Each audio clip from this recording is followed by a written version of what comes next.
Meron kasi Kasi mas walang... actually, meron, since high school po, meron na akong may nararamdaman na ako sa sarili ko. Nagpa-paralyze po. Napaparalyze ka, mga ilang araw ang tinatagal. Minsan isa hanggang dalawa po. Ganun po. Anong ginawa mo nung, ano yung mga last na ginagawa mo nung bago ka maparalisado? Paano paralisado? Talagang hindi ka makatayo? Yes sir.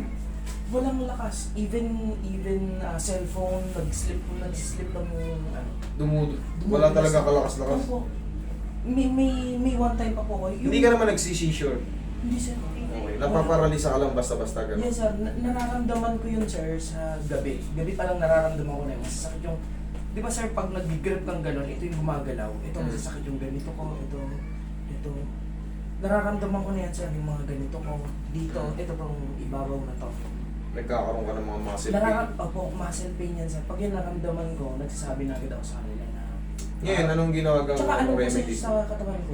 Anong ginagawa mong remedy pagka Actually, napaparalisado? wala. Pain Pahinga. reliever lang po. Binibili Pahinga. niya. Kakambal ko na sir ang yung... Pain reliever? Mga efficacy. Kakambal ko na yun. Bata pa na ako talagang efficacy. Okay naman yung mga ganyan, pang-plus. Okay naman yung kung sa mga muscle kayo tinitira. Ano yung huli mong ginagawa bago ka maparalisa? Wala sir eh. Hindi ko matukoy kasi ang alam ko lang, siguro pagpagod ako sir. Yung sobrang gamit ko ng muscle. Kasi before, parang nung high school pa ako, nagpa-check up ako. Actually, nag-ano pa ako sa neuro eh.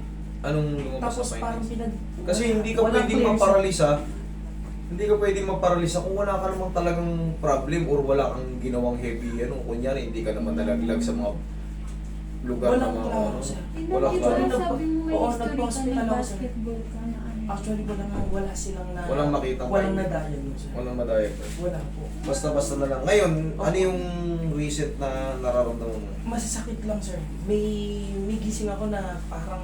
Naninigas po yung muscle. yung daliri ko sa paa, sir, di ba ito lahat na tataas natin? Ito may time, sir, na nakaganyan. Namimilipit, nagpapato. Ito, hindi, sir. Hindi ko maigalaw yung hinlalaki ko.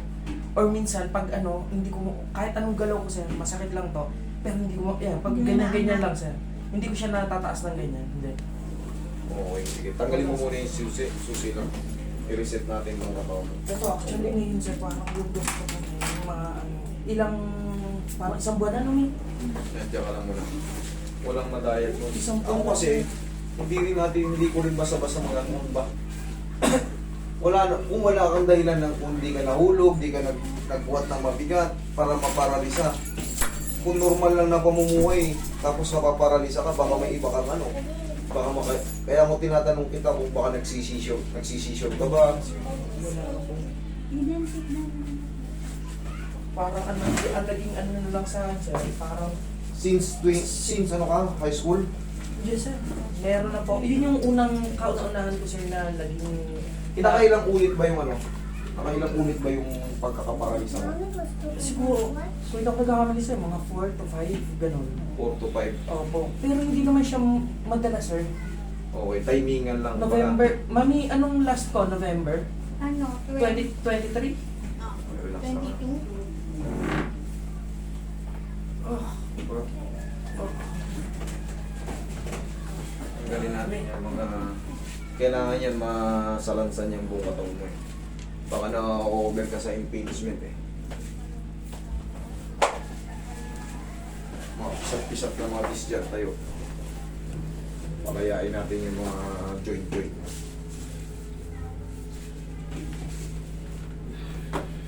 Okay, higa ka pati ayan.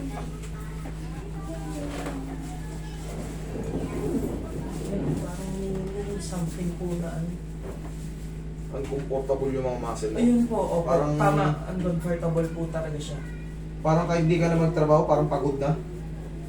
Actually, may printing business ako, sir, pero pagdating ko po, pag magpapahinga ako sa gabi, alam mo yun, natatakot na ako na pagising ko, baka hindi na ako makagalaw ulit. Pag-isip. Hindi ako nakakatayo, sir, eh. Hindi ko kaya tumayo mag-isa. Inaakay pa ako ng mga kapatid ko. Kaya Binubuhat nila. nakakapagtaka nga bakit ka nagkakaganon. Kung wala ka naman mga intense Yun nga, kumbaga sir. yung mga trabaho talagang mabibigat. Opo, Hindi ka yun. naman nahulog, hindi ka Wala, naman sir. nabagsakan ng kung ano-anong bagay. para magkaroon ng ganung Kahit senaryo. hindi ako sir nagtatrabaho talaga ng mabigat. Nakakaramdam ako ng ganun sir. Ang paralyzation kasi, kumbaga, mapaparalisa lang isang tao pagka mayroong compression sa ano mo, sa spinal nerve o sa root nerve, sa mga direct to the brain yan na kinakaparalisa. Humihina yung buong ano natin. Tagilid ka. Yan lang may ano. Oo. Maaning manghina kapag mayroong naiipit sa root nerve mo or nerve root. Yan. Tsaka sa mga spinal nerve.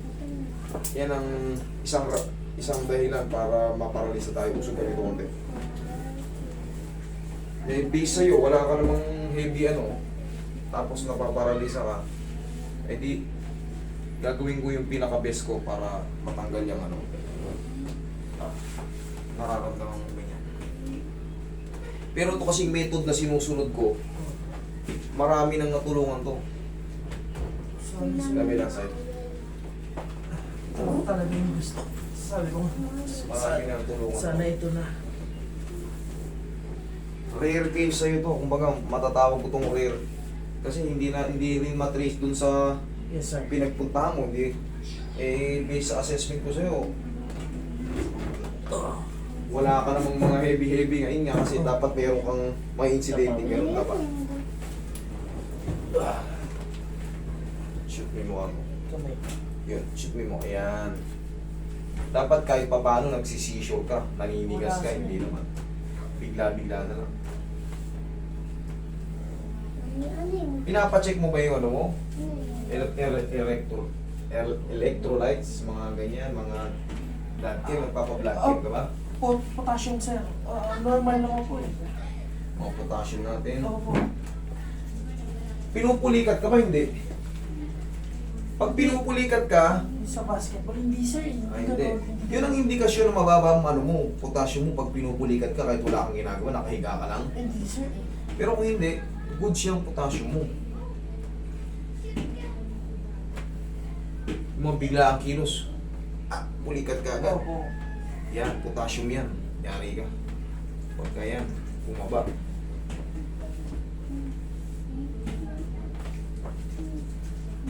Ngayon, obserbahan nyo ito ng mga ilang buwan. Kung mag-ano siya, kung makakaranas pa siya ng ano. Tawag lang kayo rito. Ito kasi, ang i-apply ko sa ito yung talagang sinusunod kong method. Baga ito na yung reset dito eh. Tingnan natin kung ano mangyari.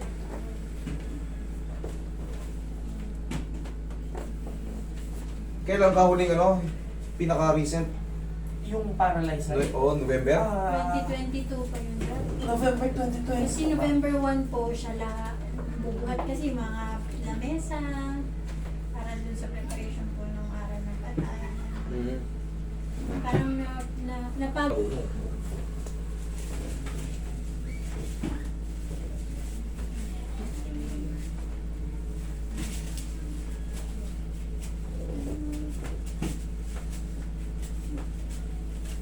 Tsaka kahit pa paano, magpa-full body massage kayo sa loob ng 3 buwan, 1 buwan, isang beses sa 3 buwan, quarter. Marilis. Kayo parehas kayo, lalo kayo pag nanganak kayo. Minsan yung iba hindi nakakabalik yung mga pelvis sa ano. Kaya, tiyaya ka sir. Mawawala yung mga mancha na yan, hindi yan kumakapit. Pag nalabahan yan, tanggal yan. Kasi ako nakaputi rin ako minsan eh. Hindi, Oo. lang po kayo. Higa lang, taas yung panyo. Yung Okay. Dalawang...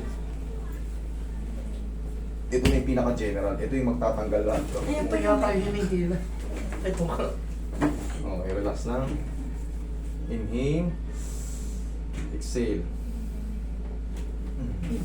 Yan, dyan na lang. Mararamdaman mo yun hanggang balakang. Yan. Tanggalin mo yan. Ngayon, uobserbahan natin yan. Yung mga ano mo. Kasi hindi natin malaman, wala ka namang ano ngayon eh. Kumbaga, hindi kagaya ng mga shady ang pa, may makita mo may resulta agad, mga dislocated shoulder, may resulta. Sa'yo, under ano pa to eh. Observation. Kasi, pero sana, wala na. Wala nang ganun ano. Pag wala nang insidenteng ganun, ibig sabihin tama Reset yung lang po. Oo, Ang ina-apply kailangan natin. niya. Reset na yung kailangan natin. Pero kasi sa base sa kaalaman ko, napaparalisa lang isang tao pag nagkakaroon ng compression sa central canal or yung nerve root. Yan, yung spinal cord. Pag nagkakaroon ng compression dyan, dyan lang tayo maaaring maparalisa. Kasi yan ang may control. Magmula sa lumbar hanggang utak yan, yung nerve root. Kaya, pero dito, ipit-ipit dyan, wala yan. Pero pag dyan sa spinal cord, yan ang naipit. Nagkaroon ng compression dyan. Yan, may tendency tayong manghina yung buong katawan, maparalisa. Sama. Yeah, most of the time po, yung paa ko talaga, yung binti, dyan sa may lower, yan po yung talagang tinatamaan niya.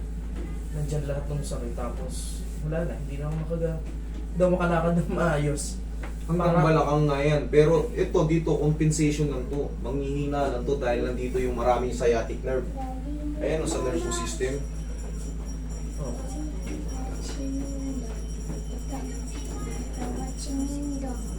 Hindi naman masakit, okay lang. Hindi naman po. Okay.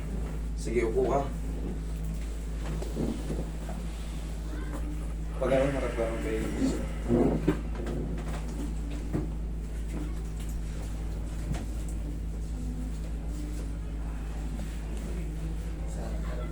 Huwag ka lang maliligo today, ha? Okay.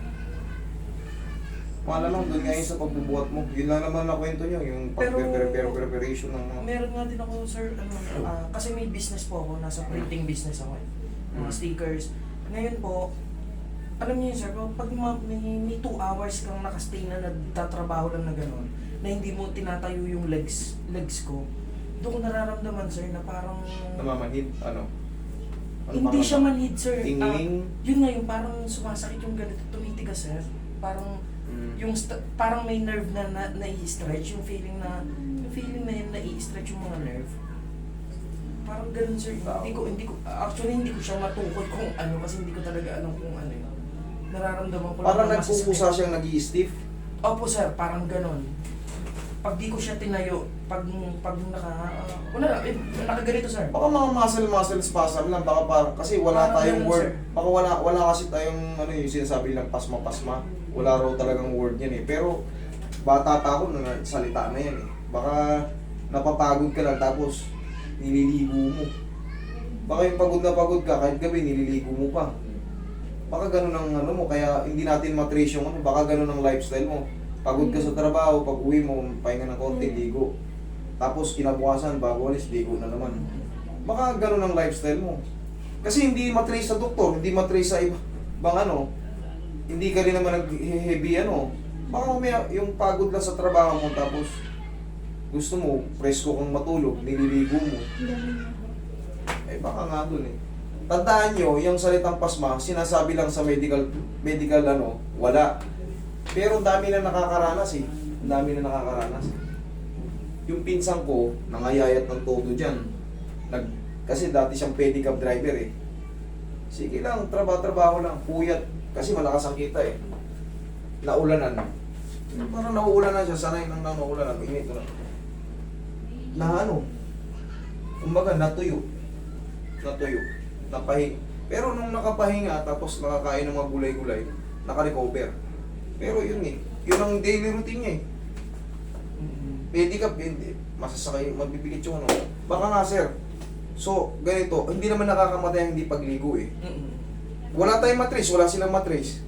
Ngayon, pag maliligo tayo, siguro, kunyari ngayon hapon, pwede kang maligo ngayon, mamayang mga alas 10, alas 11. Pero yung isang oras ang pagitan, siguro hindi mo na pwedeng gawin yun. O kaya kinabukasan ka na maligo. Pagising mo na sa ano. Okay? Sige sir, obserbahan natin under observation. Tapos, sir, may last po. May pakinggan niyo, sir. May ano. Pag walang pain, pares ng Wala limit. po, wala. Pag walang pain, okay lang yan. Pero pag... Ow. Dali. Pagka nagki-create ng pain, palitan natin ng position. Pero kung walang pain, minsan kasi, kasi hindi tayo naglalakad ng pagganito. automatic, siniswing natin yan. Kung nagka-problema tayo sa pagbubuhat, bumaba ng konti yung head humerus natin, minsan nai-scratch yan. Pero pag wala ng pain, wala pong Wala problema. naman po. Ganito lang naman ang adjustment yan. Oh, ayun. Sagad naman siya. Okay naman. Kasi yan, lalagutok yan pag dislocate yan. Okay? Oh, walang problema, walang masakit. Thank you, sir. Bukas ka na maligo, ha? Okay, thank you. Tapos palitan mo yung routine mo sa Master, Thank thank you. you po. Maraming salamat po. Oo.